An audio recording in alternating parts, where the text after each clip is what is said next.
So we're traveling down some dirt road right now in Arizona to see a bunch of alligators. You run this operation then? Yes. Cool. How long have you been doing this?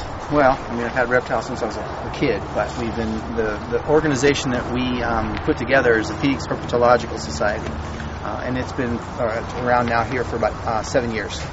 We currently have about 480 animals, and they're all reptilians, and we're taking care of those. Some for the state, some like this gentleman that dropped them off, and now become property of our organization. Some things get taken away from people because we're just not supposed to have them. Right.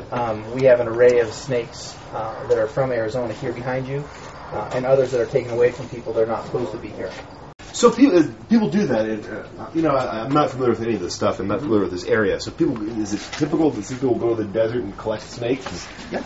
Wow. If you're a reptile nut, you can go out to the desert and find any number of things. Now, some things are protected by the state, and you can't touch them, look at them, or anything otherwise. And in other words, any way you can do that is with special permits to the home. Well, it's illegal. That's a protected This is basically my worst So it's taken nightmare. away from If them I could and think now of the most horrible place we could be in all of the Arizona, this would be and it. with these species like this, So many areas crazy animals out here that can kill you. kill you. Yeah. Whoa.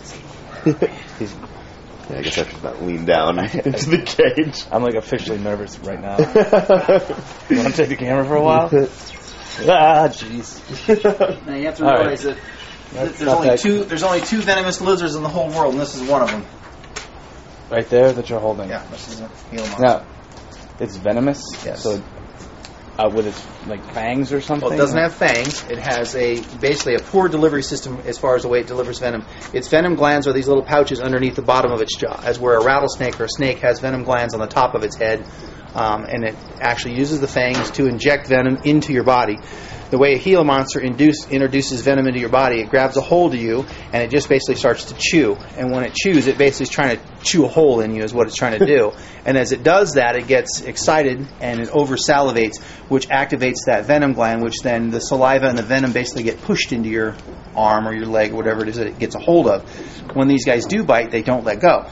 They're notorious for that, and they're considered the bulldog of the reptile world because they have such a very strong bite and they're very aggressive. And you have no issue with holding that thing right now? Now, they're very, for the most part, they're very docile. They're not tame. Okay. I don't handle them in a threatening gesture. I'm not yanking him by the tail. I'm not trying to make him feel uncomfortable.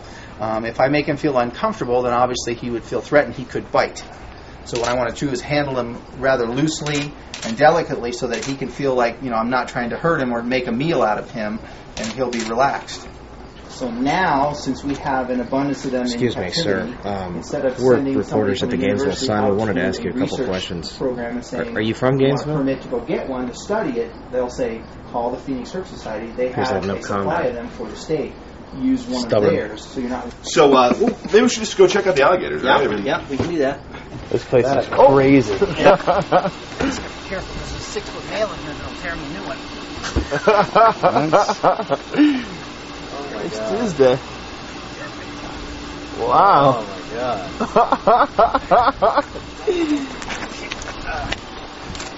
Jesus, I don't know. Hey, Tuesday. How pretty, Tuesday. Hey. So, tell me the story about Tuesday.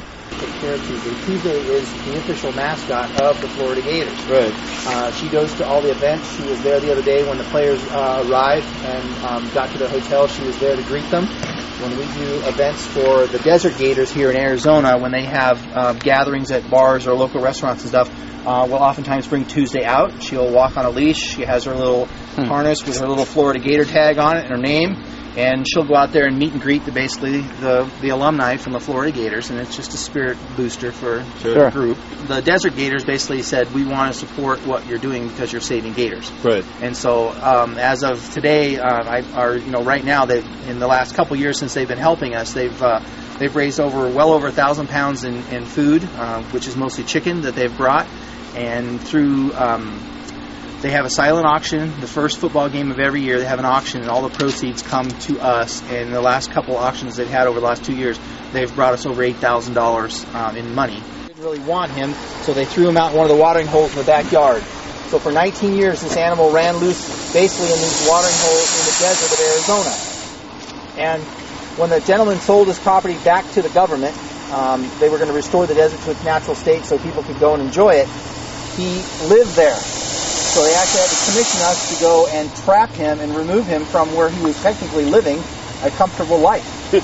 So it took us 8 days to catch him. Oh, wow. He was very comfortable and very grouchy. That's Well, I mean, yeah. I so guess then you are a Florida Gator fan, then? Oh I yeah, would say, well, yeah. absolutely. You know, they're they've helped us, and we believe in them, and we've enjoyed working with them and following the games and the whole thing. So I mean, we were totally excited that they were coming here to Phoenix to play the game.